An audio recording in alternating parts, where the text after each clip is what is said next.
do hai địa giả có xã tàu cho nói do là khởi nhẹ chia khó chơi mua chế Toyota yếu ba tàu cỏ lease lúc chế Toyota Camry chia off của người chua to ít lì trâu bé cho trâu lúc lì cho trâu ít phá chỗ bùa cho chuông gây uốn tàu tới xứแต่chỉ do có xã có khởi nhẹ tàu cho nó lúc chế Corolla chia nó trò chơi chấp lời thiết có chừng tàu ít phá nhẹ trò ca thiết ở nhà khủng dùng cho trâu ở lúc chế Toyota theo mua ở sao kia đó có là khởi nhẹ chia chỉ định tuần chỉ khó chơi mua chế Toyota ngũ nọ muốn tao khó chơi ở chơi rồi cho mong dùng mà lần thế có ý giống từ nó nín tao vô lần thế có gì khó chơi ở có một bản sự vô là nhưng tao cha được khó chơi thiết tứ lọ hình thiết trong lo gì cha của chỉ tao mua đùa là nếu dùng gì hình trâu có tuần thế cho membership vô tao giải nên của chi phần for rebate cho nên là block for là cho nhẹ tua tứ machine của có trò tua xì đùa trâu rồng lon thế khó chơi của cái trong mong dùng luôn chi tao có gì thiên tông giả cái rồi yếu trừ xì trâu gió của tua xì Red Hawks Casino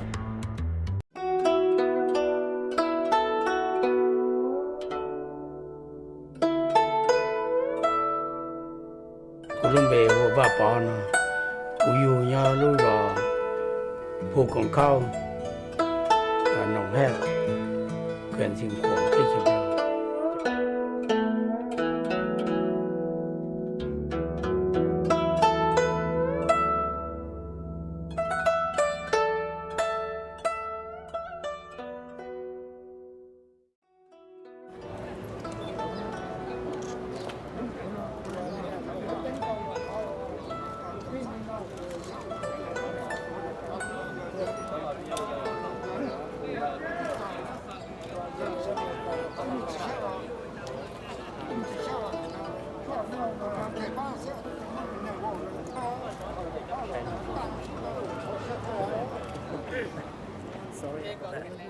nung na tập bé na khám bệnh cũng phun na mà giờ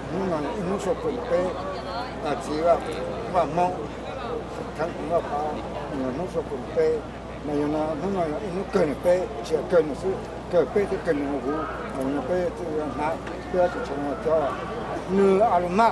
bé na bé thì na to mà giờ nó sinh长bé na làm sẽ biến to tổ quyền được nhìn nó có hai lần nó giờ rục cơ cho nó như thế này nó giờ phải đi chạy có tiền mình chỉ sai rồi khó thì nó ít tuổi ngắn chuyện tới một ít xe chỉ bạn của từng vấn đề gì về salon tất cả nhìn nó lấy cho chỉ là nhìn nó cái trái đất của nó nhìn nó có bao nhiêu tiền đâu đi là mình chỉ sawv chỉ là bị liên tôn hông nào nữa nó ăn thịt bao mà là liên tôn cha giờ là sửa chỉ sửa ta sửa nhá trồng thịt chua thịt trồng thịt chua chỉ lúc này tôi thấy lúc ở nhìn nó đi sẽ đến tôi tới tại lô tục bao nhiêu lúc nào tôi thấy nó bé chặt tay khu xử lý hay tiền nhìn nó giờ lên tới nó nếu cái chờ là thuộc của ta hẳn thế rồi đúng rồi cho chỗ đi đến chỗ ở chặt nó mà chặt nó và rồi sẽ chiều chặt chi nào rồi sẽ chỉ trong xuyên đầu còn chỉ có thế còn có cái nó trong đó này xuyên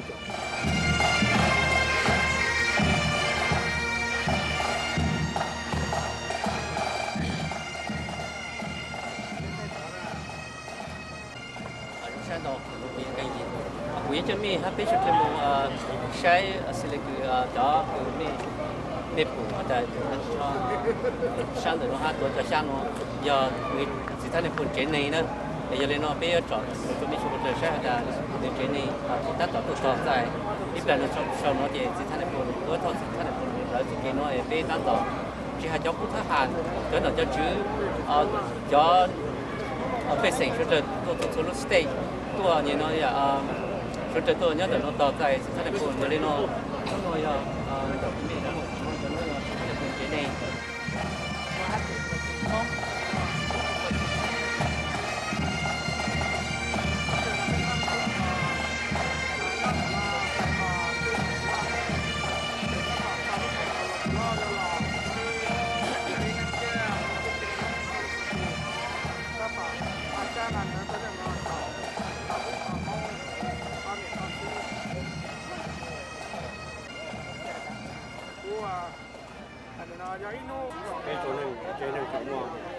做到咁耐做工處頭先啦，佢係啲字聽上到字當解啤了咯，就個啤就咪都未用，有落手指落西俾題目。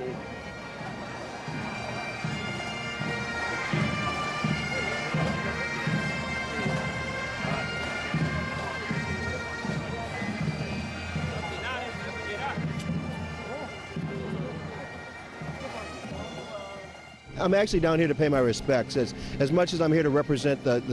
state of Minnesota and the state Senate, and also bringing a proclamation from Mayor Chris Coleman, but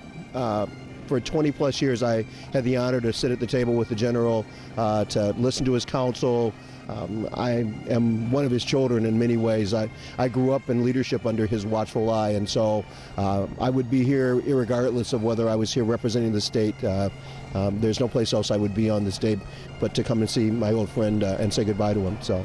I'm here to pay respects to the relatives and to the memory of General Vang Pao. I'm a naval aviator, flew Navy fighters, and so I know the mission that he led in Laos, and all of those Hmong warriors who fought hard to help our American soldiers out over there and go in and rescue pilots. That's pretty close to me. And so I think he's a tremendous fighter for freedom, and I think that's why you see the huge gathering here today, is because people understand his heart, not just for freedom, but for his people. And I have a letter from Congresswoman Bachmann and from Republican Chair Tony Sutton that we're going to read, that basically to honor the memory of a great man.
call you back. ปัวสาเต่าลูกเชเชียลูกใจโตโยต้าตาต่อมัวเชเพิ่งยีทงได้เฉยลอยอยู่จะเชโตโยต้าจอตุกไก่เห็นตัวยัวนู่นนอหล่อใจ zero เกใจเนี่ยเจ้าเจ้าลูกหลีเท่าก็ยัวลูกแคมรี่เลยฮอลลีสลูกโคโรล่าตัวไก่เห็นอีปัวไปกับยัวต่ออีหลีซื้อเพิ่งยีชาขอก็ยัวเจิงเต่าตาต่อชูชีเตอโตโยต้าเกมัวเชทงได้เฉยการจีตัวจีขอเชิงมัวเชโตโยต้านู่นนอnhà rồng của nhà Rich Hobin từ CEO của Jackson Rental giá ta lo lấy ít bộ trâu cho chồngวันหนึ่งเนี่ยตัวสนอต้นเทียนมงรองตัวคงเป้เรารู้ซ้ำแล้วเนาะตัวจงตัวเล่งกู้ถกว่าเป้เคเป้เขาเชิญโจเนี่ยเทียมดเชิงเปิดกู้ทีเดียวตู้เดินแล้วก็ลองชินดอก Go Rush Bingo ลองไว้ถึงเมมเบอร์ตรง Dream Catcher Club ที่ลองการอีได้ Bingo ได้เจ๊ก็มือเจ๊จอสแตมมดชวนทอเขา Renteria เท่ากับตัวนอหมอตัวปืนตัวชีเลยเอาตัวชาตัวเชเทียตัวยังซ้ำแล้วเนาะอย่าลีกัดจิตัวชีเรื่องที่อย่าเป่าได้จิวชูชี Jackson Renteria Styleชาลีอีปวยงเลยว่าอีสลอนขอเชิญโฟนึงยออีฝังเดินลุดงซักคอมเมนต์ยอนึงว่าตอละกงว่าเกย์เที่ยเราตึงเหอเตลิจอกาเกย์มัวเจเที่ยเรายอจอจออ้วนหมอเที่ยชัวว่าตอนใหญ่อยู่เลยไปจอเกย์ปาก็ที่ก็เจนึงวันนึงรงชาทัวเสียขอเชิญ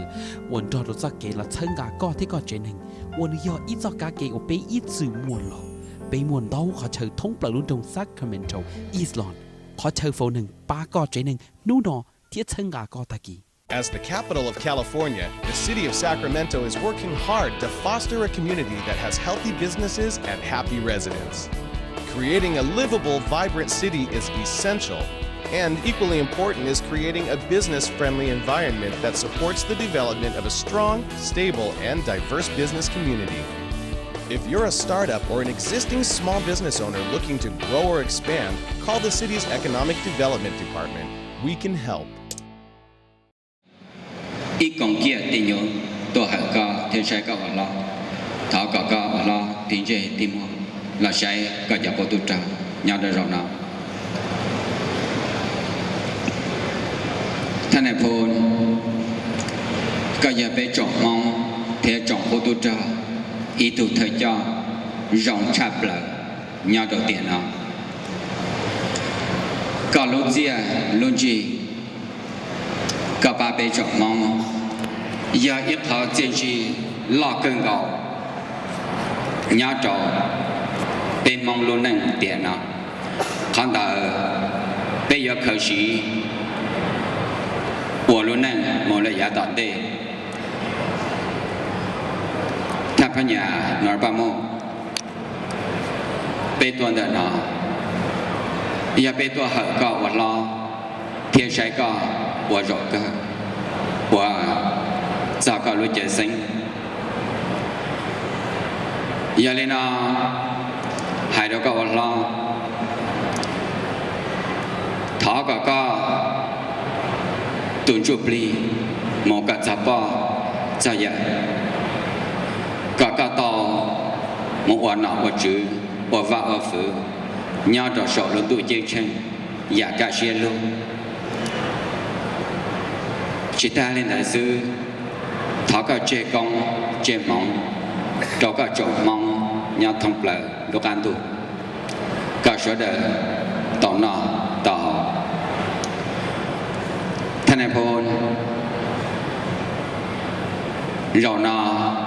chỉ rong li thế nia thế rau là cả yếu cho cả chỗ mong theo chỗ của tu trà chế là thế tia ai xã cả cả vật lo một nhà bệnh đồ là có bảo phụ bảo giờ có chọn mong nhớ trong ý chỗ này cái lần trà mong chúa lần thứ số tù thì thông bờ thì tây nó nên nó thảo tì là saiท่านในผลว่าพอรู้เจอซึ่งเจอหลานนู่นนอย่ารู้ซันเดย์วันที่เจ้าเนี่ยเราลุ้นตรงเฟรสโนผู้ลงเชียร์แห่งไปตัวควรชื่อซึ่งนู่นนอย่าในผลอนุทักษ์ตัวชาไทยเตยตัวกูมาก่อนเนื้อเคนึงตัวเข่งมันจีปูโรเน่ยังเรากูดีในเจ้าละหายมันจีรูไทยในขอกูหายเต้านะต่อคอนี่อีตัวในผลไทยไปอย่าเต้าละหายรูไทยเราหนึ่งนะแล้วก็ท่านครับสวัสดีครับแล้วก็ขอบคุณมากที่วันนี้ท่านมีโอกาสมาคุยแล้วก็มาคุยกับทางทีวีมงด้วยนะครับแล้วก็ผมก็พยายามจะพูดภาษาไทยอย่างมากที่สุดก่อนอื่นที่สุดนะครับขอให้ท่านช่วยแนะนำตัวเองให้กับคนที่กำลังดูทั่วโลกว่าท่านคือใครแล้วก็มาจากไหนมีความสัมพันธ์อะไรบ้างกับท่านนายพลวังเป่านะครับ ครับสวัสดีครับกับผมพลตรีอนุทัศน์บุญนาคมาจากกองทัพไทยนะครับเป็นกองทัพในพระบาทสมเด็จพระเจ้าอยู่หัวได้รับมอบหน้าที่ให้ร่วมงานรับใช้กับท่านนายพลวังเปามาหลายปีนะครับในหลายเรื่องโดยเฉพาะอย่างยิ่งในระยะ 2-3 ปีหลังในเรื่องของการนำความสุขสงบนำความเจริญที่พี่น้องชาวลาวชาวม้งได้ประสบความสำเร็จในประเทศที่ 3กลับไปดูแลลูกหลานในประเทศบ้านเกิดเมืองคือประเทศลาวนะครับซึ่งท่านนายพลวังเปาได้มอบให้ท่านประธานซั่วไปประสานงานกับกับผมในการที่กลับเข้าไปสร้างมูลนิธิอเมริกันมงเดเวล็อปเมนต์ฟาวเดชั่นในประเทศลาวเพื่อนำความเจริญไปสู่พี่น้องประชาชนลูกหลานในประเทศลาวครับครับผมแล้วก็วันนี้ซึ่งเป็นวันที่ชาวมงทุกคนก็รอวันว่าสักวันหนึ่งจะได้พบนายพลอนุทักษ์ซึ่งได้ยินชื่อของท่านมามากมายระหว่างปี 2009 อาจจะจบถึง 2010 นะครับแล้วก็มีเรื่องเกี่ยวกับว่าท่านนายพลวังเปาก็เตรียมตัวจะกลับไปเยี่ยมยานบ้านเกิดเมืองนอนของตัวเองซึ่งมีการเกี่ยวข้องกับท่านนายพลอนุทักษ์ด้วยท่านช่วยอธิบายแล้วก็เล่าให้ทุกคนฟังว่ามันมีการเป็นมาได้เป็นยังไงบ้างนะครับคือที่มานะครับคือเริ่มมาจากความเมตตากรุณาของท่านนายพลวังเปาที่ไม่เคยยศเป็นผู้คนที่สูงส่งไม่เคยถือยศถือศักดิ์ท่านนายพลวังเปาได้นำพวกเรามาอยู่ในประเทศที่ 3เป็นเวลา 35 ปีแล้วท่านได้คนดำรงความดีคุณความดีดูแลพวกเราพี่น้องชาวลาวชาวมงมาโดยตลอด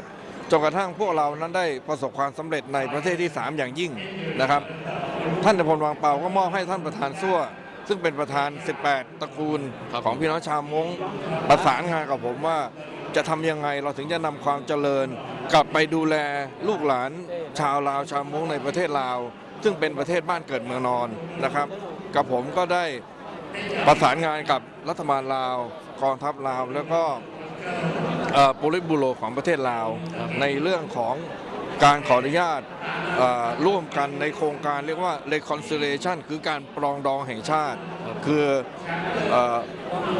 ตามที่ท่านนายพลวังเปามอบภารกิจให้ผมคือไปขอให้อธิบายให้ทางประเทศลาวฟังว่าไม่มีการโกรธกันเคืองกันที่แล้วมันเป็นอดีตผ่านไปแล้วให้มันผ่านไปนำสิ่งที่ดีไปให้กับลูกหลานนั่นคือสิ่งที่ท่านพลวังเปามอบให้ประธานซั่วให้ผมไปทำงานให้ซึ่งเราทำงานมาพอสมควรนะครับแล้วก็ใกล้ที่จะได้รับอนุญาตให้เรียนเชิญท่านพลวังเปาและคณะกลับไปโดยยกเลิกโทษทันหรือว่าอะไรสิ่งที่บาดหมางดั้งเดิมหมดนะครับเพียงแต่ว่าโอกาสนี้ท่านนายพลวังเปาได้จากพวกเราไปซะก่อนแต่อย่างไรก็ตามก่อนที่ท่านจะจากไปผมได้รับทราบว่าท่านนายพลวังเปามอบให้บุตรชายท่านนายพลวังเปาหลายท่านแล้วก็ท่านประธานซั่วให้สืบต่องานมูลที่อันนี้ซึ่งท่านนายพลวังเปาได้ตั้งชื่อมูลที่นี้ว่า American Hmong Development Foundation ครับเพื่อนำการพัฒนาสิ่งที่พวกเราพี่น้องชาวม้งมีอยู่ใน 35 ปีในอเมริกาในประเทศ3เนี่ยกลับไปพัฒนาประเทศบ้านเกิดเมืองนอนครับครับผมแล้วก็อีกคำถามหนึ่งที่ผมอยากถามผมรู้ว่าเวลาเขาก็อยากให้ท่านเข้าไปข้างในแต่ว่าสิ่งสำคัญที่สุดท่านนายพลวังเปาแต่ไหนแต่ใดมามีความสัมพันธ์อย่างดียิ่งกับเมืองไทยและก็พระมหากษัตริย์ไทยขอให้ท่านนายพลอนุทักษ์ช่วยอธิบายหรือว่าสิ่งที่ท่านรู้เกี่ยวกับความสัมพันธ์ระหว่างท่านนายพลวังเปาและก็ประเทศไทยรัฐบาลไทยและก็พิเศษที่สุดก็คือพระมหากษัตริย์ไทยนะครับคือผมจะกราบเรียนว่าเป็นประวัติศาสตร์ที่น่ายกย่องได้น่าทึ่งที่สุดนะครับประเทศไทยเรายึดถือเสมอว่าท่านนายพลวังเปาเป็นบุคคลสำคัญบุคคลหนึ่งที่มีส่วนร่วมในการรักษาเสรีภาพและเอกราชและก็ระบอบประชาธิปไตยของประเทศไทยมาจนตราบจนทุกวันนี้นะครับเพราะว่าพวกเราอาจจะห่างไกลจากประวัติศาสตร์แต่ผมจะกราบเรียนว่าในปี 1968 นั้นท่านนายพลวังเปาได้ไปเข้าเฝ้าพระบาทสมเด็จพระเจ้าอยู่หัวไทยนะครับแล้วก็ได้ร่วมหลังจากนั้นก็ได้ร่วมกับกองทัพไทยในการทำสงครามปกปักรักษาเสรีภาพประชาธิปไตยในเอ เอเชียตะวันออกเฉียงใต้ของเราครับ ครับผมแล้วก็ผมรู้ว่าท่านนายพลต้องได้ลาจากที่นี่ไปหรือว่าไปที่อื่นแต่ว่าขอบคุณมากๆมีสิ่งไหนอีกไหมที่ท่านนายพลอยากจะกล่าวให้กับประชาชนอยู่ไม่ใช่แค่ประเทศสหรัฐอเมริกาแต่ว่าอยู่ในโลกนี้ที่ให้เขาจำแล้วก็รู้จักท่านนายพลวังเปาแล้วก็ความสัมพันธ์ระหว่างท่านแล้วก็ท่านนายพลวังเปาครับมีอีกไหมที่อยากจะกล่าวนะครับผมอยากจะกราบเรียนว่าท่านนายพลวังเปาท่านเป็นบุคคลที่ผมเรียกได้ว่าเป็นพ่อของผมคนหนึ่งนะครับท่านมีความเสียสละอย่างยิ่ง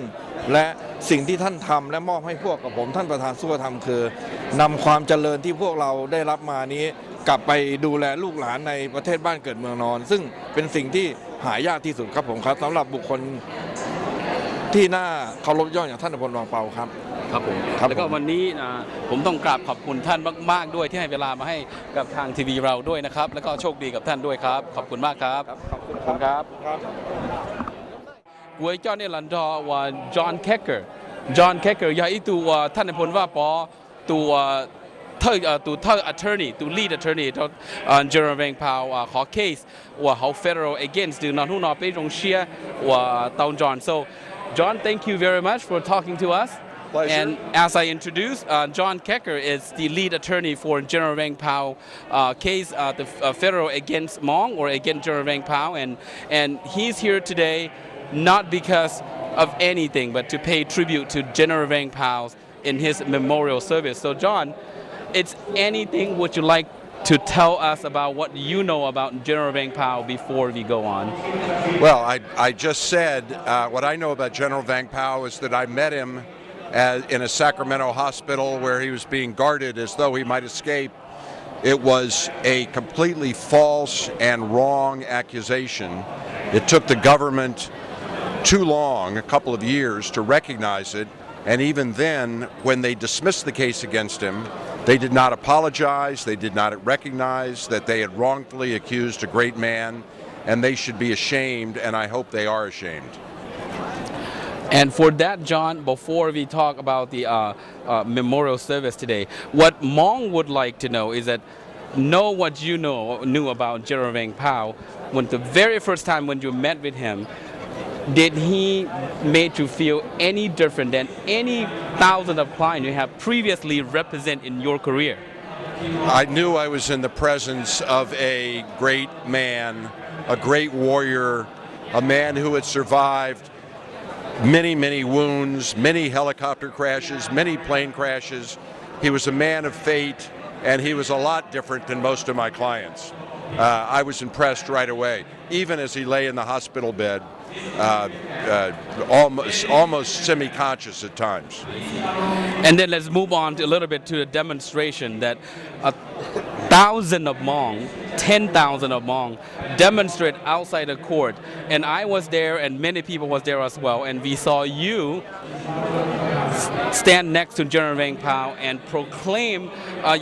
confidently that the case would prevail. Can you describe to us the feeling at the time before they dropped the case?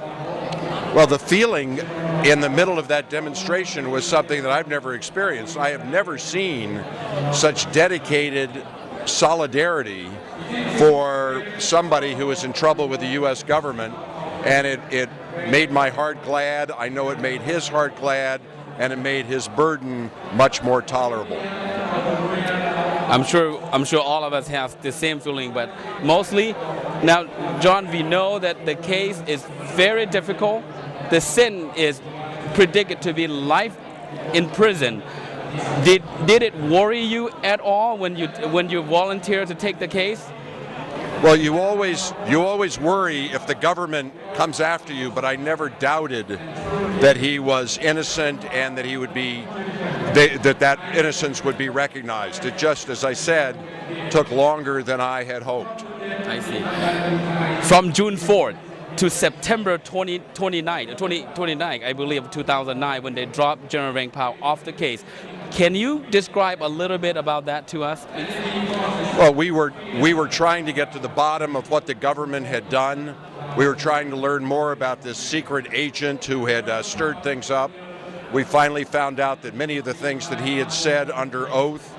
were completely false and began to complain about that to the judge and to the Justice Department. So that was the work that was going on during that period. I see. At that time, John, we know that you have years of experience, practice law. Did it surprise you that the U.S. government actually brought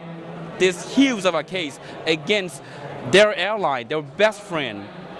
that worked for them and defend the freedom and democracy, not just for Hmong, but for the system of democracy in the world? Did it surprise you at all? Unfortunately, the fact that the government makes mistakes or that some parts of the government don't know anything about other parts of the government doesn't surprise me, and that's what happened here. Some Justice Department prosecutors were taken for a ride by a DEA agent who shouldn't have been in the job, and I don't think they knew who they were dealing with. They certainly didn't know anything about the Hmong people, and they had information that was just plain bad. Let's turn a little bit to the funny part of it, is that the contractor who was supposed to supply the weapon in Arizona, what was he really is? I mean, what kind of business he really doing? Or is he an official contract that actually work with United States government? No, the whole thing on the government's part, on the government agent's part, was one big scam.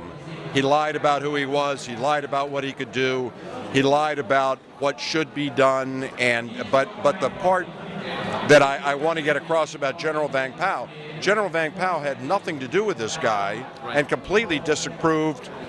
even of the scam that he was running. He didn't know it was a scam, but he disapproved of it. That's why he never should have been prosecuted.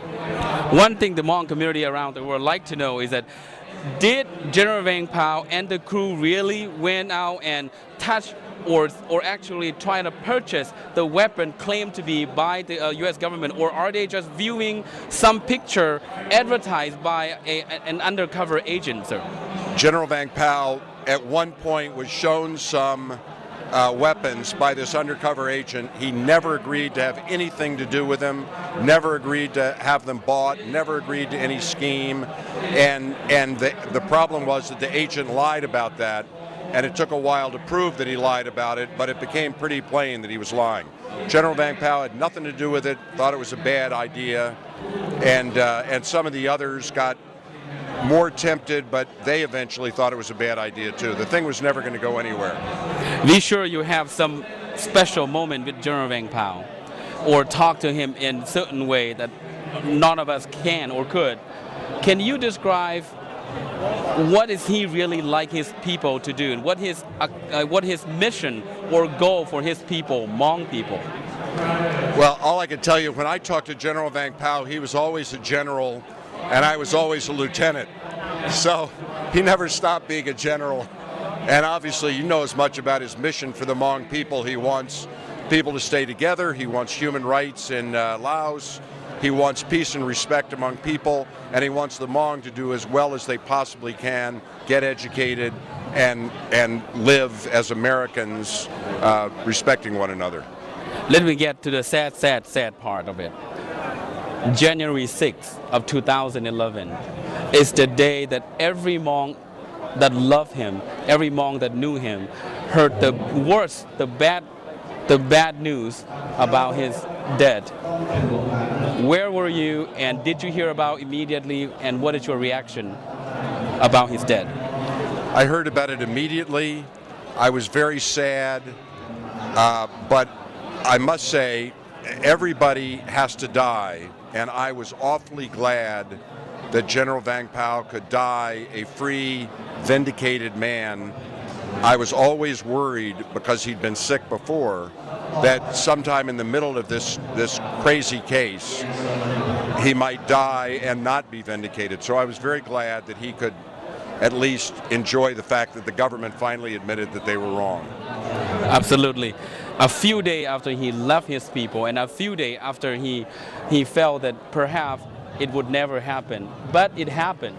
They dropped the entire case on January 10th. Sir, what is your reaction? I was ecstatic and was glad to see this case completely done. Absolutely. And today, John, you're here today. Every time when you talk to General Vang Pao. It's how he would represent or talk to his people. But this time when you see thousands of Hmong pay tribute for him, and seeing him lie on a casket covered with American flag. What's your reaction, sir? My reaction is what I said. He's a great man. He's up there with George Washington as a person who's a great warrior, but is a person who brought his people together. And he gave me this ring the last time I saw him. I treasure it. It's absolutely beautiful, and I will keep it with me the rest of my life. Is there anything else, as a lead attorney for General Vang Pao, would you like to tell the people who are watching around the world, not just in America or different TV, but on internet as well? What is your message to them on behalf of General Vang Pao, sir? Tell your children what a great man he was, and remember him. And thank you very much, John. Thank you, and pleasure to meet with you, and may God bless you as well. Thank you. But nó chừng tôi cho học qua tới gì mà số lượng số tụ là để chỉ đi lao điều to, which is a really good way to do it. Nên thì xã lò lấy lò to đi.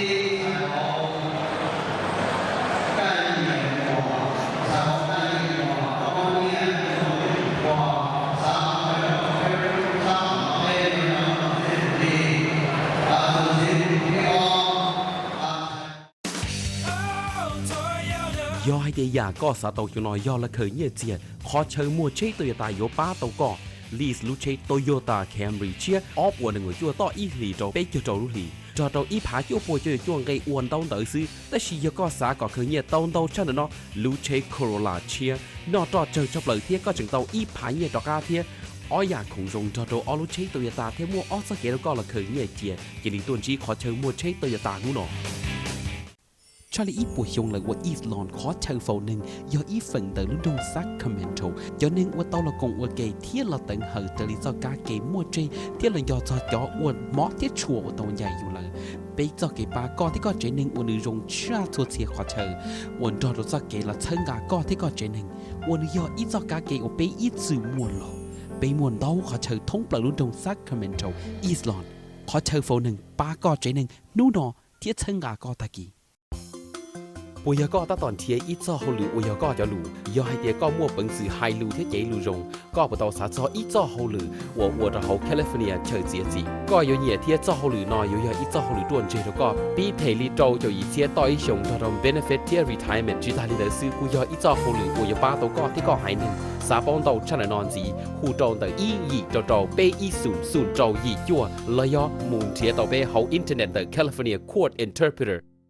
As the capital of California, the city of Sacramento is working hard to foster a community that has healthy businesses and happy residents. Creating a livable, vibrant city is essential, and equally important is creating a business-friendly environment that supports the development of a strong, stable, and diverse business community. If you're a startup or an existing small business owner looking to grow or expand, call the city's Economic Development Department. We can help.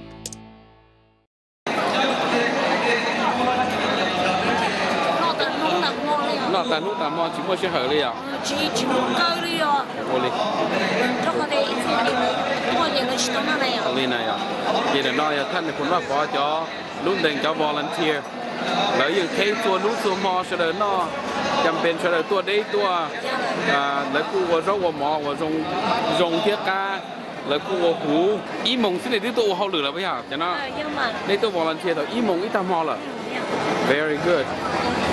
我赚到什么内嘛？别什么忙呢？แล้วเสด็จพวกเราหน้ายูนิฟอร์มหน้าดิชอลจะในปอนนั่นลอยจะตัว volunteer จะล่อจะโยจะเนี่ยเจ๊เสด็จจะน้อยจะเนี่ยอุ้มหมอล่ะ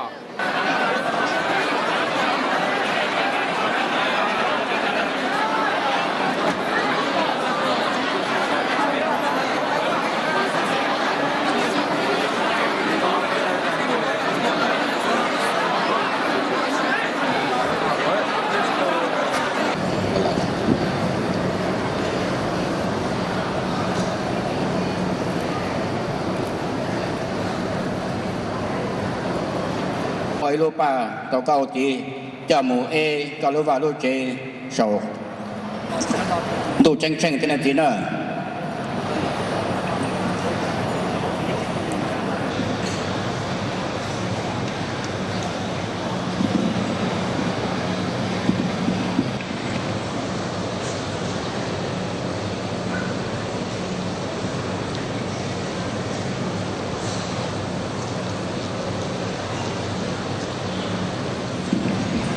nhớ đông sự của họ nhớ cho nên là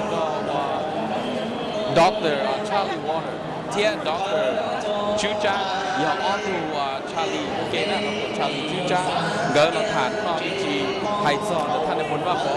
ซึ่งจะลาเนาะเนี่ยแต่อย่าหวังเกษาแต่จีนท่านในผลว่าbỏ tàuเลยจีนแต่เนี่ยchủ trìแล้วท่านในผลว่าbỏเนาะกูเลยตีแล้วก็เราให้เราเกิดอย่าไปให้มันจีนอเมริกาอ่ะนี่เนาะ so Charlie today it's really a sad day for Hmong around the world. And before I ask you a few questions, I'd like you to tell the audience who's watching right now, given the relationship that you know General Vang Pao, and how is that make you feel? Well, first of all, I haven't had time to mourn. My heart's breaking because he was a great friend, he was a great man, he was a statesman, and he was a general. He was a great leader. It's very sad to watch what's going on. It still hasn't hit me because I saw him every day until he passed away from the day he went in the hospital. Right now I'm deeply concerned because we were turned down by the by the Army to be buried in Arlington for reasons that don't make sense. He said that it would take up the space of a veteran. I'm a veteran. I told him I would give him my space. He could have my space. He needs to be with the future Hmong, the young Hmong, would have somewhere to go to see a hero, to see a statue, to see him buried with all the other heroes. They have actors, actresses, they have French, they have English military, they have pilots from the world, they have a German POW, an Italian POW, all these friends of presidents buried there. And why can't this incredible military leader who fought this war with the brave Hmong warriors for 15 years in the damn war? Dr. Chu có giờไปอีหลังตีก็อย่าอีถูย่อเจนท่านในผลว่าปอเราเนาะ specifically ให้เจ้าขอแล้วจีกาเราท่านในผลว่าปอก็ในรู้เจมือถือเจียไป Arlington Cemetery ก็อวดสีเนี่ยก็หอมวกเก๋สาเทียเก๋ปอรงลิกาให้เจ้าขอตัวเทียให้เจ้าขอเดี๋ยวเนาะกูอยากให้ตัว member เนี่ยเขารู้ Central Committee เดินในภาวะปอลุ่นเต็งที่ไปจ่องมองตันทอ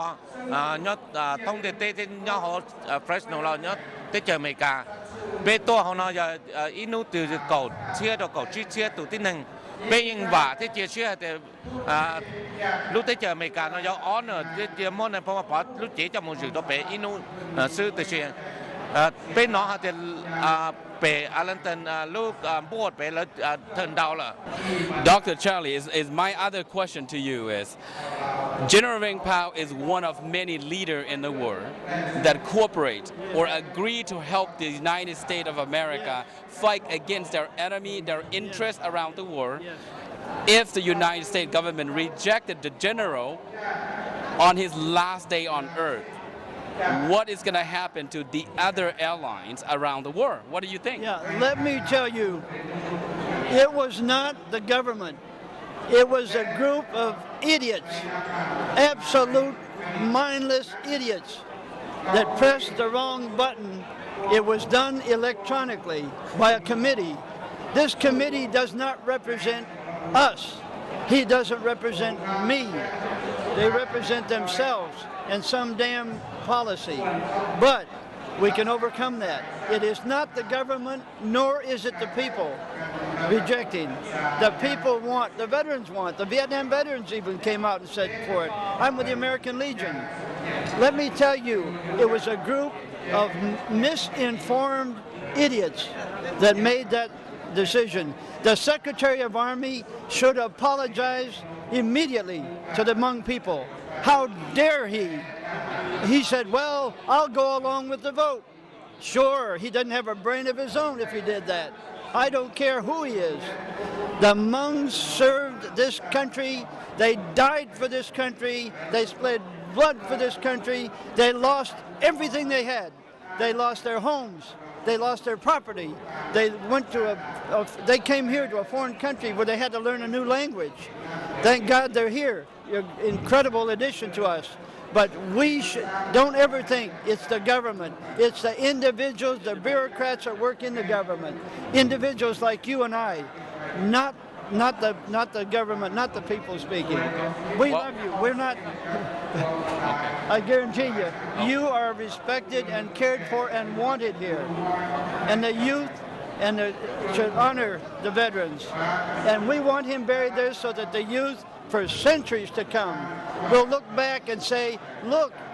here was a Hmong hero. He's buried here with the other heroes, the George Washington, the other heroes. Dr. Charlie, is one more question I'd like to ask you about the burial at Arlington Cemetery. Is that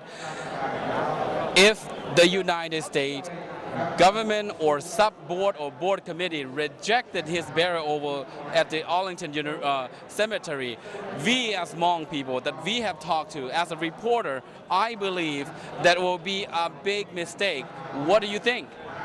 I think it's a big mistake not burying him there. It's a horrible mistake. I offered him my grave. I offered him as a combat veteran from Korea. I offered, and they wouldn't answer me because I'm not dead yet. I have to die first. ไปตัวสิงคโปร์มินิสระตัว สิริลูกของในตัวในยอลูกของกุลิจ่า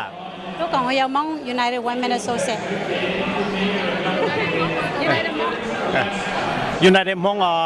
Women of Minnesota ในตัวจนในผมรู้ได้ชีอยู่หายโจในผมว่าปอดแท้ ไปกุมบ้านมินจีตัวหายตัวไปยาวเลยแต่ไปจีว่าปอจะไปเชยเลยเทีย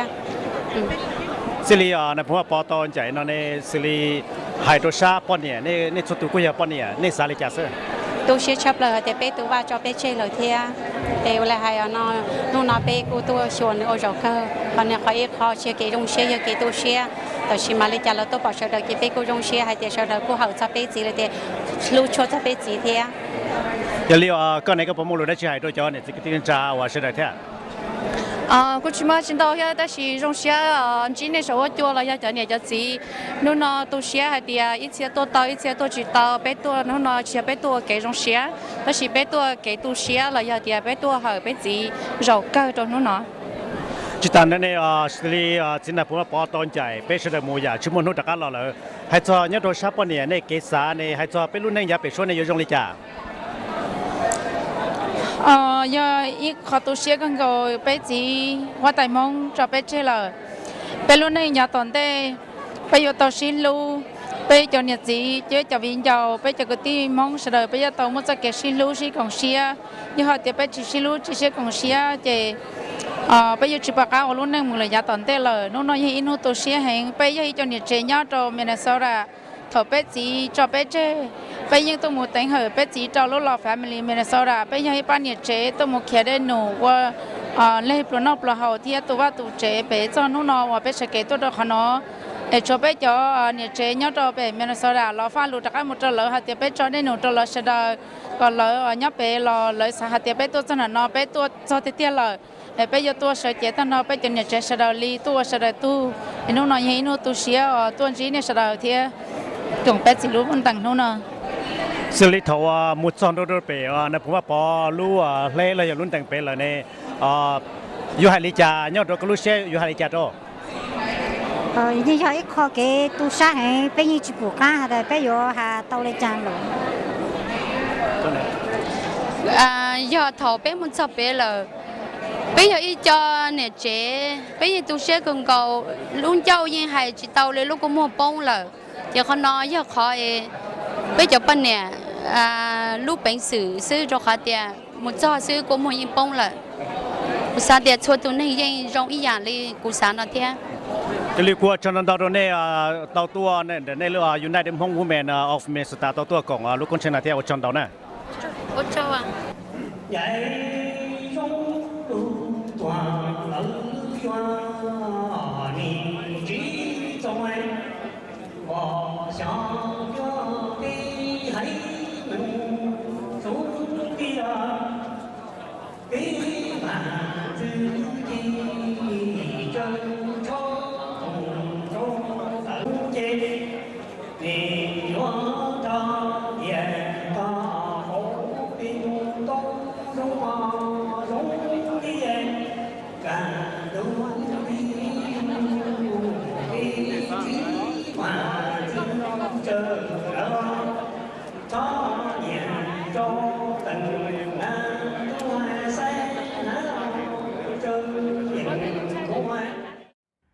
Hai đô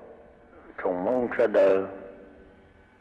Euro mông tiền nào cũng như lú lú cho đời tu cho đời lúc nâng được các thật thật nhẹ ở Nplooj Yaj đi chung môn nào cho là có chân đâu có nên nó mua nó mua hậu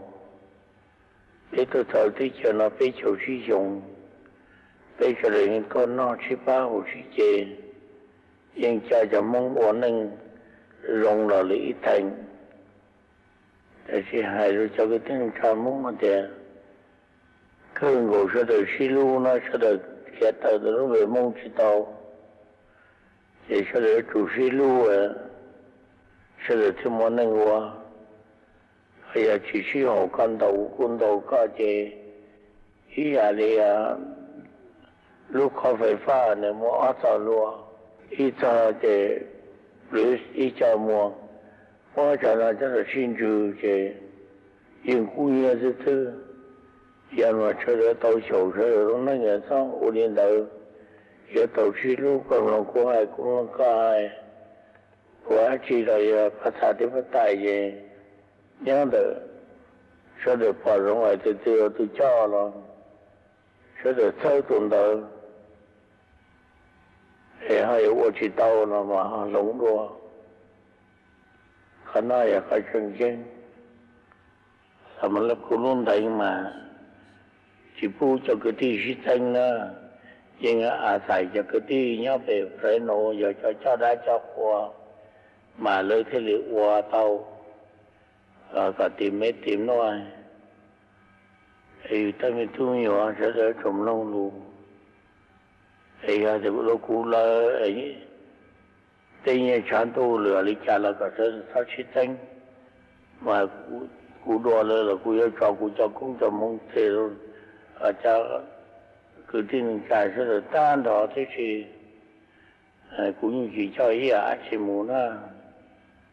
còn nó vậy cho lũ cũng phát triển nó trong sẽ đời nó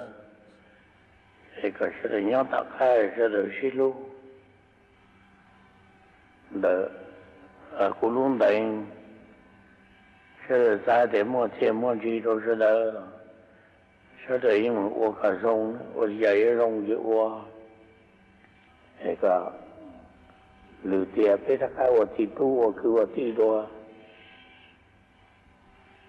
thì giờ thêm một hôm nay ô sẽ được trôn con tàu giữa tàu hải chế thì đây là lâu thì chỉ mũi inu rồi mũi inu nên sao xa đi cha rồi mà qua thờiเลยcũng hai đời hai số trồng sẽ đời thế là Nplooj Yaj dùng Ying chỉ mới thôi nào muốn chỉ lúc cho muốn vậy cho muốn cầm cho sao kia chỉ kia và mình bố thì cho nên bố tao học bố nó một trong gì cho nó để tôi sinh cho chuyện gì mong rộng này chúng tôi bông ngủ tí chờ mầm nan thì yêu để tên là thế còn đây bây giờ có cái ô tàu rồi nữa dễ dùng cơ để giữa chỉ sai số nó tí là ya nó ya tận thì cái này sẽ là xí lưu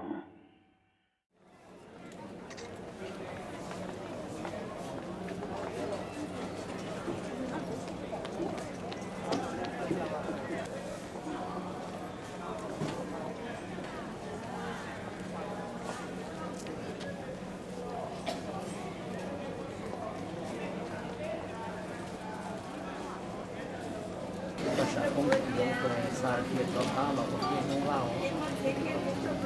cho sa của và nữa là quá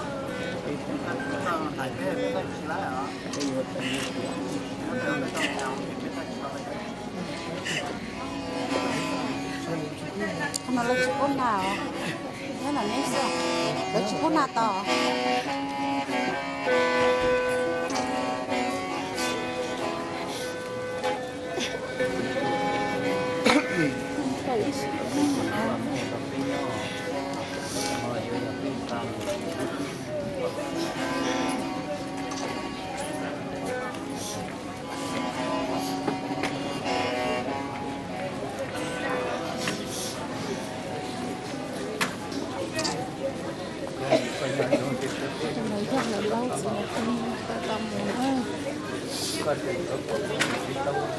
You got back up a little bit. Okay.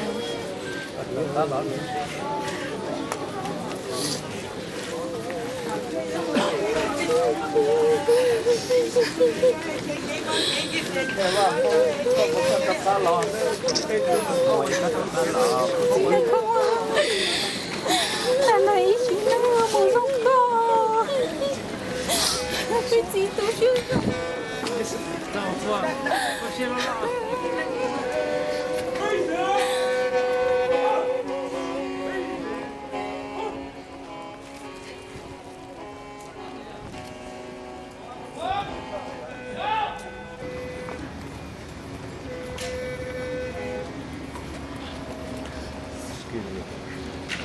Thằng bố, khắc khổ khổ lốp, mà thật ra.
Từ từ lỡ xe đó sẽ để ít chuột đặc cá cả là tới dùng không lưỡi nữa.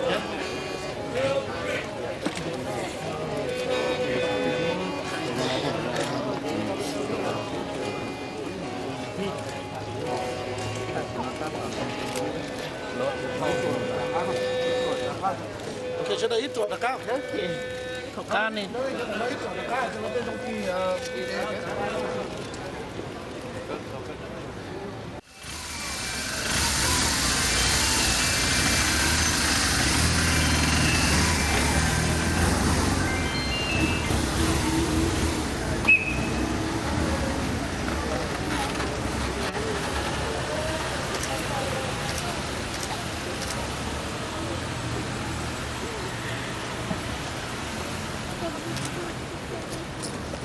Tan cho ít xí năng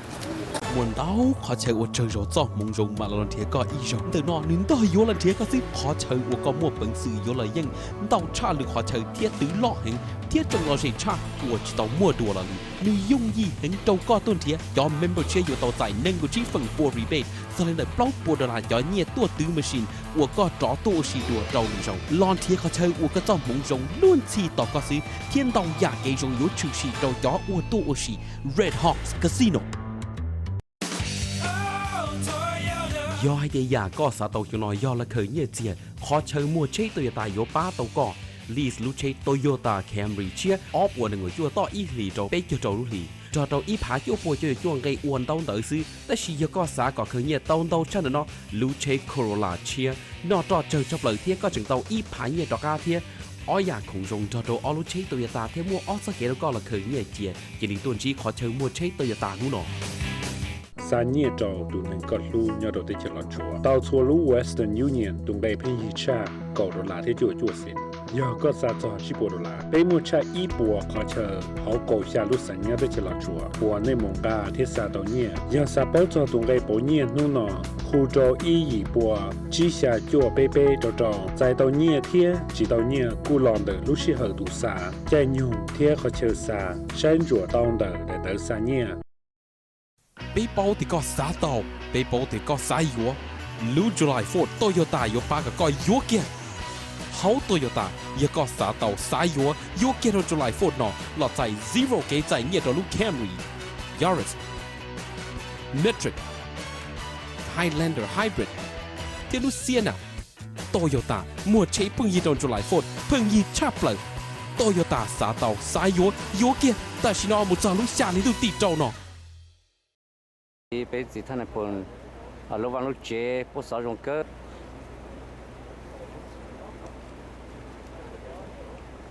họ nói giờ lúc trong cái bây giờ cái mong nhớ cho họ nói muốn bây giờ họ hử muốn nhìn nó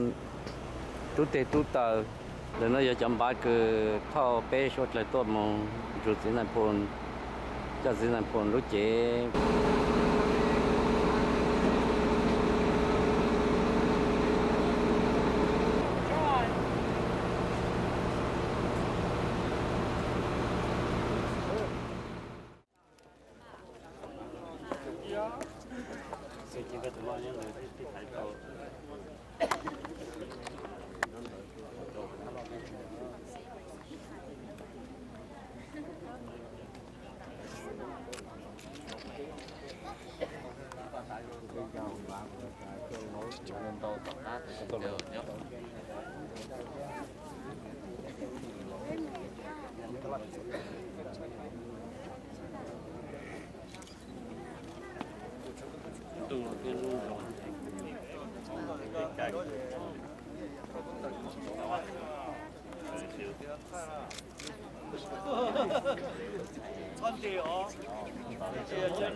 lúc nào vậy nó tu xe, còn lúc là bây giờ thằng này muốn tôi cho rồi nó chạy chén để nó, bây giờ không sợ để tôi để nó tôi trong cơ kia đi,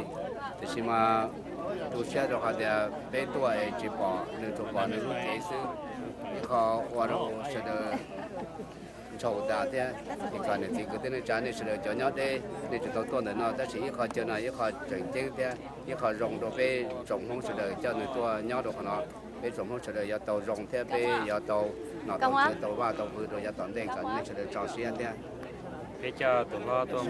nhà tôi nó phát triển để nó bây giờ cái tin trả lời còn nên tôi trong trường của tôi nó thì thấy một số cái nó là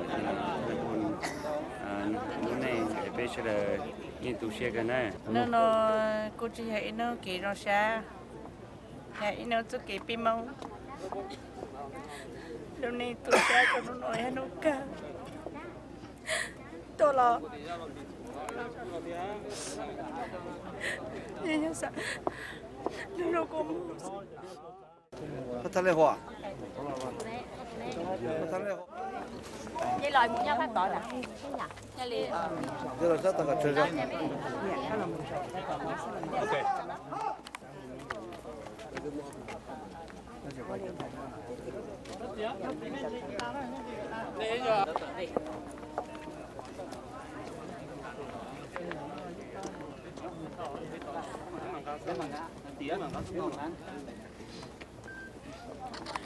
Folks, we need to scoot up here, please. Okay, stab nè nó nè.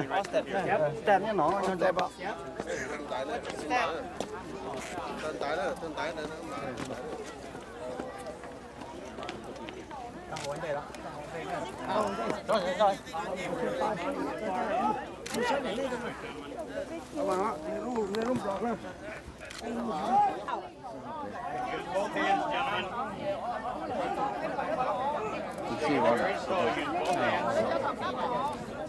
Just a little further. Just a little further. That's fine. Lower gently.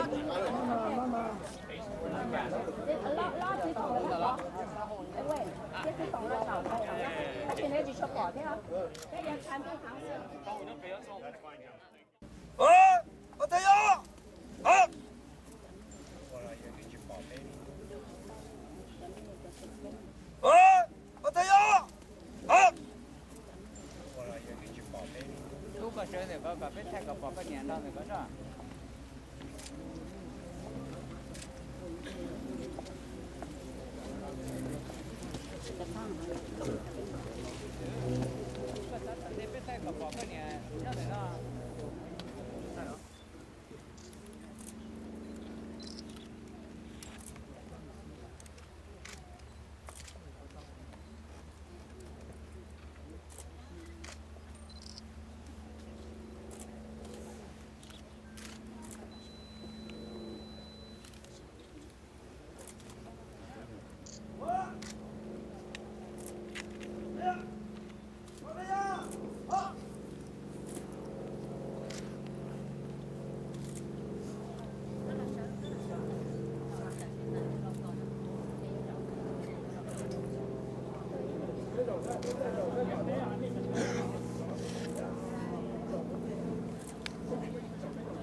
This time the guy got một chỗ nhện xong nè.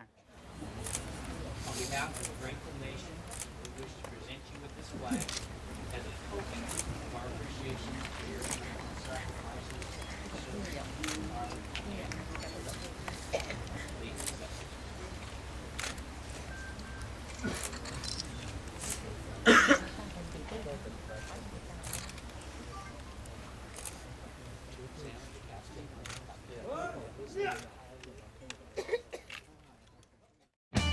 lý do lúc hở xí nhẹ cái chân xí hở lò yếu ya khung có mua nghỉ lò yếu lúc Toyota thiết khó chơi mua Toyota to mua phân nghi hình cho co xử lý tại ít phá chỉ bộ là cho cá thầu có yếu lúc Corolla tại ít phá chỉ bộ cho cá thầu có yếu lúc Camry là lúc Camry Hybrid thiết tại ít phá là thầu có yếu lúc Prius ô xí cho chơi cho đi lại bao nhiêu gì mãi to ít cái lần có chừng hai yếu khởi tới hiện đầu lợi ya bị xua mua sầu đầu lúc mình đủ tỷ on là sư như là cá chỉ tuần chỉ khó chơi mua Toyota nu nó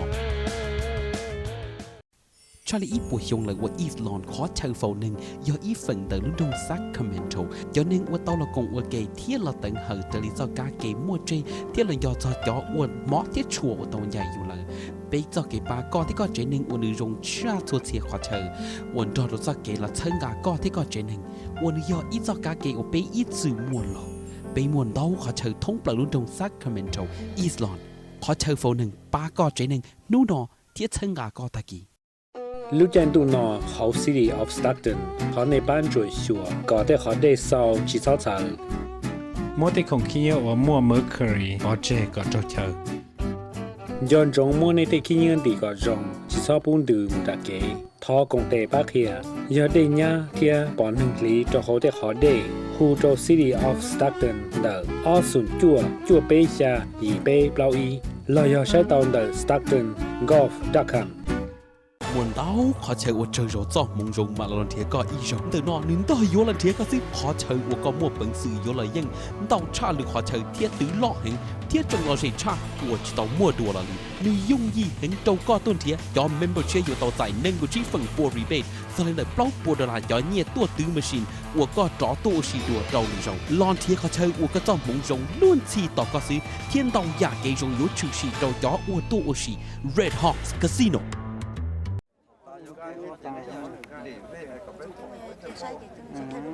có phải à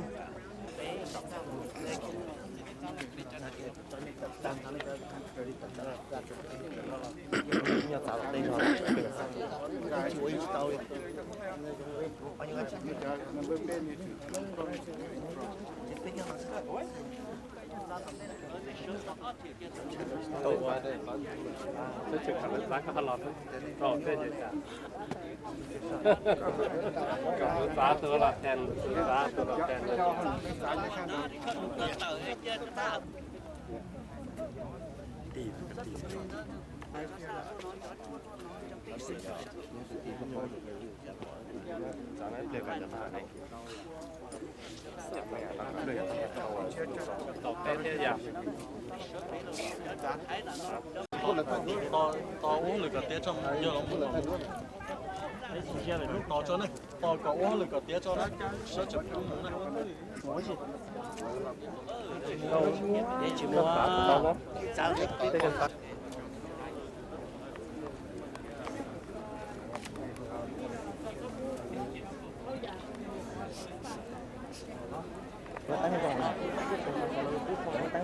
sao thật cho nó vậy khó chơi cái rong trong club nó như khó chơi cái giờ cho nó giờ chứ rồi nó xứ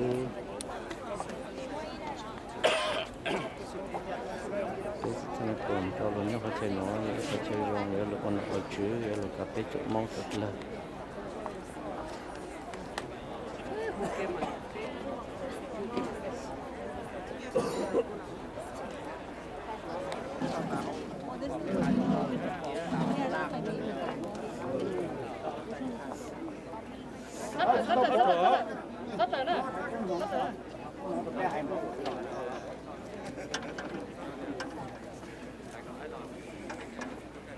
You guys, can you make us a room? Okay, tại mấy xe kế đám gì sao? Chào chị.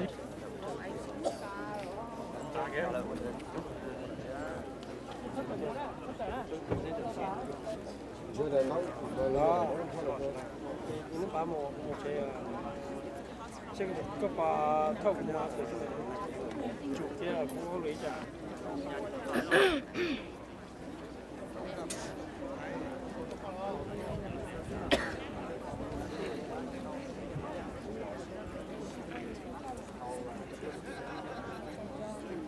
cái gì là lấy mà cái lawm rồi sao tao lawm rồi tao làm cái lawm trong cái lawm xin đến đây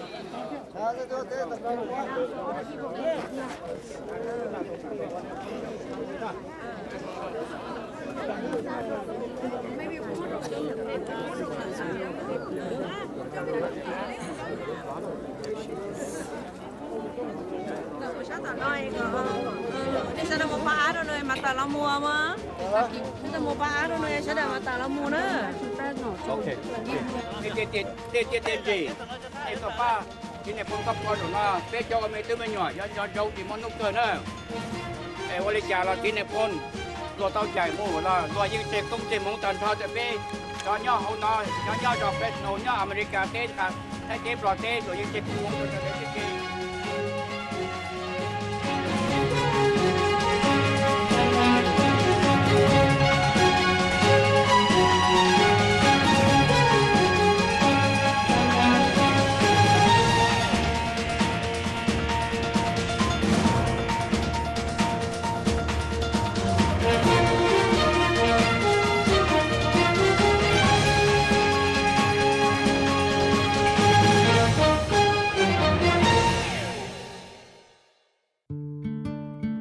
hậu chùa luôn đồng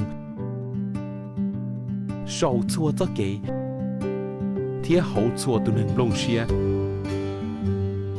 nếu do ý à chia ý cho hậu kỹ chia thiết cho kỹ xí bao chia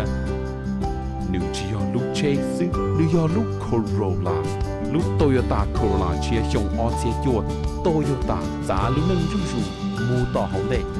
bây giờ có tao toàn thiệt khó chơi của xí mua chỉnh shop lời silver fork ย่อขอเชิญมั่วเกมซีรีส์ Texas Hold'em พายเก่า poker พายเก่า tile 21st century blackjack เปย์มั่วจอของปีผู้สรีที่อีจอเลยอีปัวผาที่อจอเก่าชี้ผาที่เปย์จอเลยชาผาส่วนหูเท่าเชิญจอเธอเก่าเล่นอยู่ต่อใจชี้เทอรอนเท่าก็อยู่เปย์เทอรอนซื้อ silver fork casino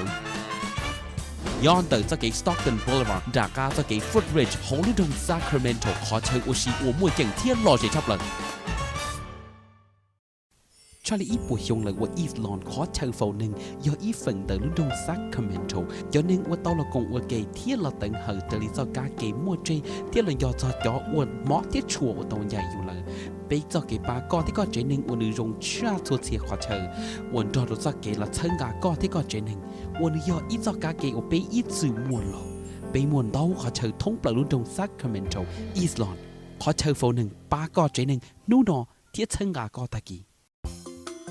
ปุยก็ตอนเทียอีจอเขาหรืออุยก็จะหลูยอให้เดียก็มั่วเปิงสื่อไฮลูเทียเจลูรงก็ปตอสาจออีจอเขาหรือวัวเราแคลิฟอร์เนียเฉยเจียจีก็ยอเนี่ยเทียจอเขาหรือนอยยออีจอเขาหรือด่วนเจแล้วก็ปีเทลีโจจะอีเทียต่อยชงทอดมเบนฟิตเทียรีไทร์เมนต์จีตาลีเดอร์ซื้อกุยออีจอเขาหรืออุยป้าตัวก็ที่ก็หายหนึ่งสาปองโตชนะนอนจีหูโตแต่อียีโตเปอีศูนย์โจยีจั่วเลยอมูนเทียต่อเปเขาอินเทอร์เน็ตเดอร์แคลิฟอร์เนียคอร์ดอินเทอร์เพเตอร์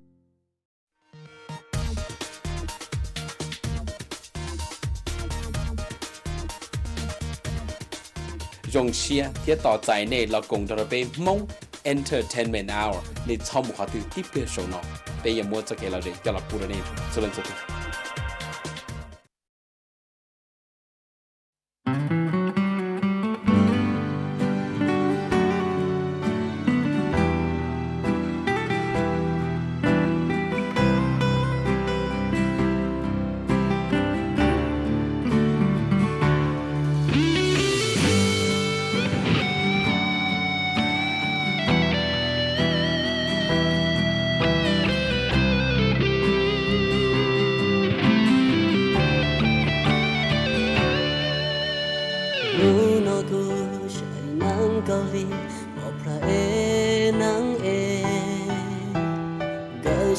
ตัวเตให้รู้ล้วนสิเราลีเท่าอีอ้วนอยู่ขบีอ้วนเก่าอ้วนเราทั้งก็ชีเจ้าชีกุญเจ้าก็ฉันดูดีnhỏ chỉ nhỏ hẹn vô tham mò mồ mồ vì lo say của cho ai trong gió rơi ya ta lo thằng người chỉ bùa của trâu lu qua mua tròn lư ta lo của trâu tròn mò của trâu tròn gió rơi ya ta lo lu nó lu xia nữ mò cho đi ra nàng cao lý cho yuav của lu trên lu của mua còn nữ thân tư ta lo thầu cơ shi lu ý tu dài ý tu mu rong li thao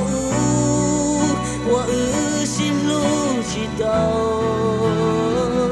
做更高潮，铁肚子弄得落，做头个让人高丽把爱托木，让你古那爱不多天嘞。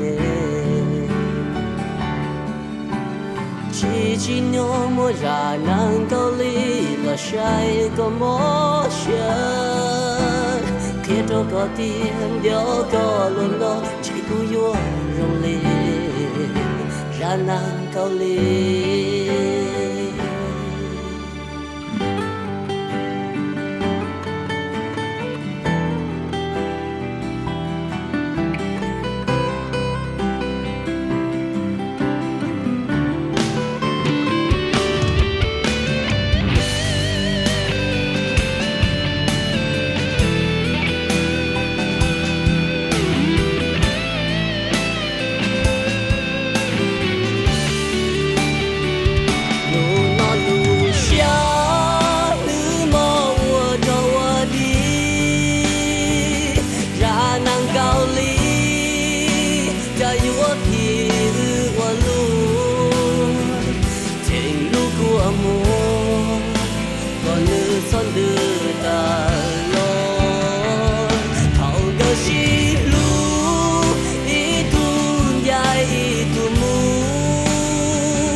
tu ti nu da lo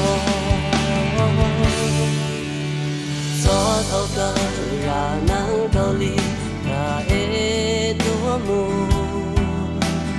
rong lê cũ nó e của tua thiên lệ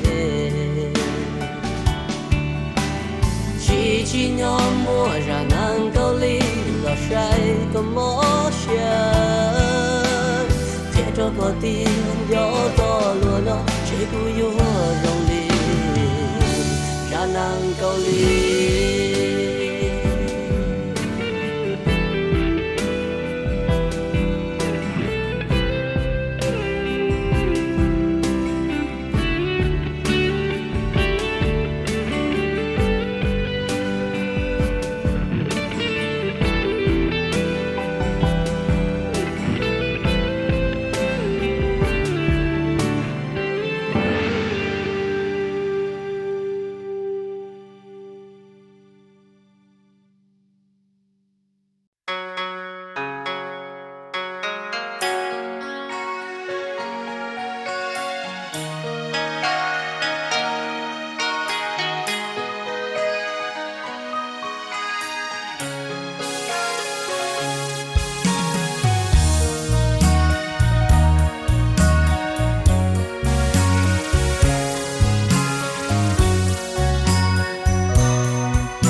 nhưng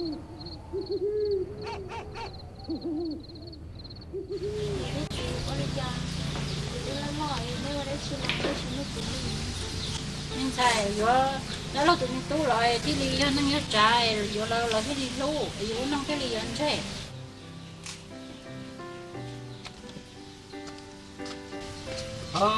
con này lô hay lo từ lo phong phò hay lo từ lo phong phò sư sao hay nào đâu à ta chỉ đã lo từ tu cho chị chỉ là qua kia một xíu là mà có linh tao luôn mà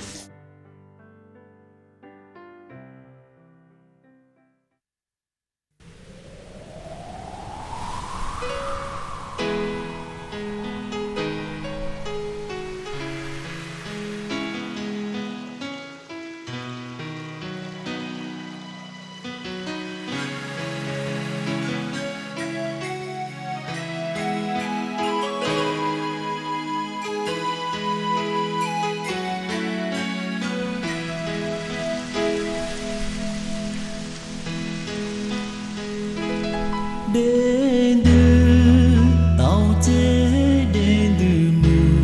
an từ chế tàu gia tình mà chế cùng gạo xí gia trâu hòn đua xí lư tia mà lệ lo xin thia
Che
nó có sợ thế mù lòng chia lù tia sao li nó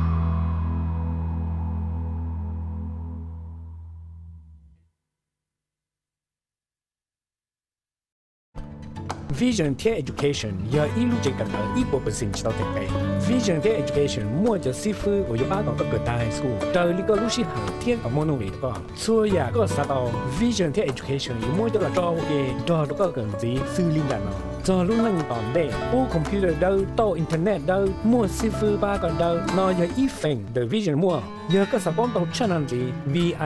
viedu.org. Chờ mua chờ, tôi xong bây giờ nô nọ. Cho lý ý bùa hiông lời của Islon khó chờ phổ nâng do ý phần tới lúc đông Sacramento cho nên của tao là cùng của kê thiết là tận hờ tới lý do cá kê mua trê thiết là do cho chó uốn mó thiết chùa của tao dài dù lời bây giờ kê ba con thì có chế nâng uốn nữ rồng cha chua xìa khó chờ uốn đó do kê là thân gà con thì có chế nâng uốn do ít do cá kê của bây ít sự muôn lọ bây muôn đau khó chờ thông bởi lúc đông Sacramento Islon khó chờ phổ nâng ba con chế nâng nụ nọ thiết thân gà con ta kỳ. As the capital of California, the city of Sacramento is working hard to foster a community that has healthy businesses and happy residents. Creating a livable, vibrant city is essential, and equally important is creating a business-friendly environment that supports the development of a strong, stable, and diverse business community. If you're a startup or an existing small business owner looking to grow or expand, call the city's Economic Development Department. We can help. You already know that changing your oil is important to the health of your engine, but how often you change it is important to the health of our planet, too. Most car makers no longer recommend every 3,000 miles. We've evolved. Many suggest 7,500 miles or more. Check your owner's manual. Changing it less often keeps more oil out of our environment and more money in your pocket. Stop monkeying around with the extra oil changes. You'll go bananas over the savings.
thiên chi hoa cha con thay chia háo có su dia đó có nhỏ kề yo trên yo thắt kề yo có sa đó lu con đi ra yo mua có nhỏ lu chia yo tự hào an lo yo sao ta côยังเพื่อเจ้าจอyoเพียงมัวก็ยอมเดินตัวอีชาซาดอลูก็ดีอีจายอมัวก็ยอมลูเชียyoเพื่อเฮาอาลอยอชาวตากูยังเพื่อเจ้าจอyoเพียงมัวก็ยอมเดินตัวอีชา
cho có muốn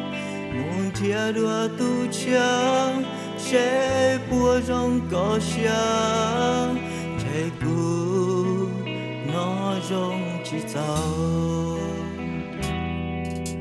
xua xua nu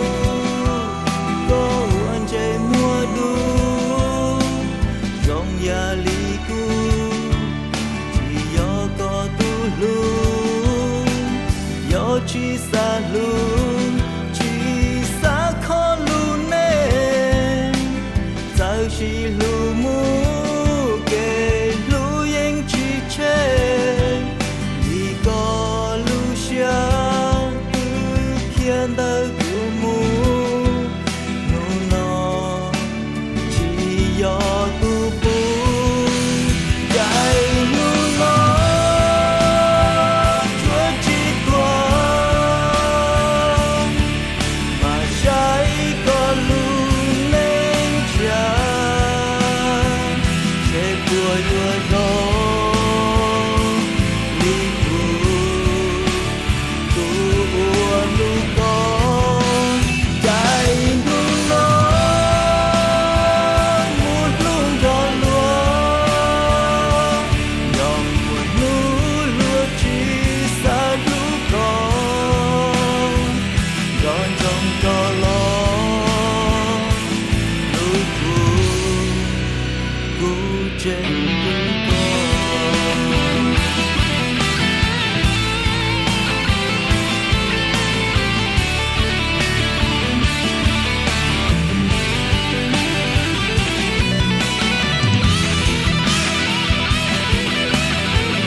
chỉ xa luôn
喜发财，恭喜发财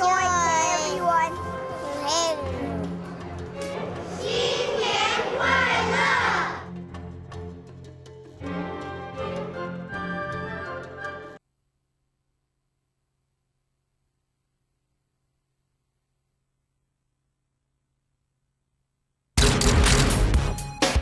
At first, I wouldn't tell a soul.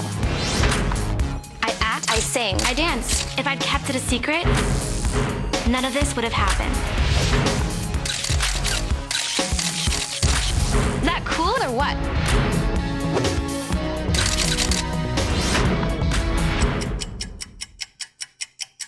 If it happened to me, it could happen to you.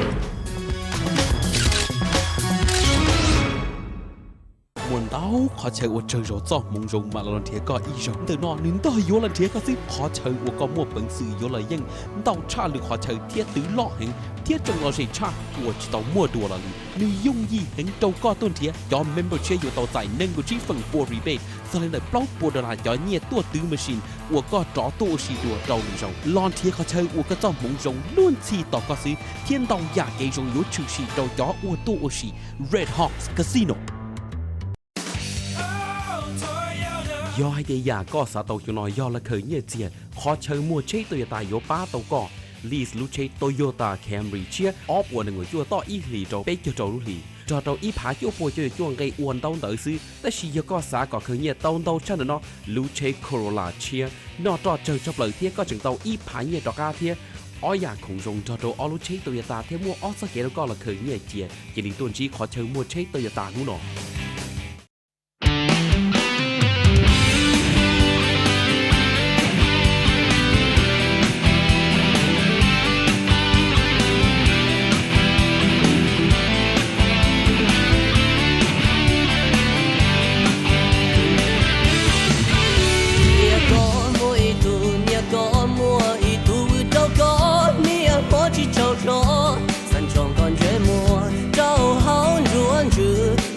kia lên cứ ao nữ tao bỏ cỏ ta lo nữ rong li tu nên mò nó cho lo chỉ rong nhưng mùa lu hông rong dành muốn dành lo chế buồn bỏ xóa bỏ có chế buồn tôn cho có tha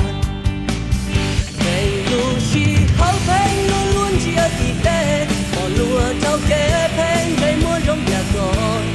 mò đừng nó như yêu tu mò đã chi nhà mùa hư thì hoa trong khó khó đủ xia mà nói thì tia chỉ hơi không giá to gió mò đừng nó vô yêu ta mong kế tu thao nữ khi tu mò nó thao và nữ chỉ có gì nôn đàn lo cuộc thiệt đâu có bia nữ nhỏ có nữ chỉ bao nhỏ do tiền nữ chỉ bao có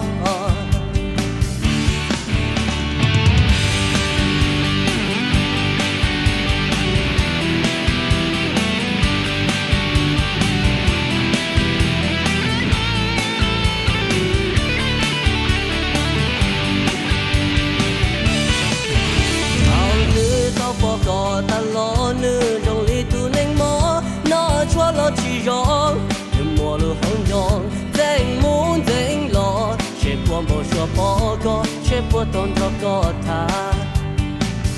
dành lu chi hậu phanh luôn luôn chỉ ở kỳ tê bỏ lúa trao kế phanh dành muốn rong nhà con mò đừng nó như yêu tu mò đã chi nhà mùa hư thì hoa trong khó khó đủ xia nói thì tia chỉ hơi không giá to gió nhưng mò đừng nó vô yêu ta mong kế tu thao nữ khi tu mò nó thao và nữ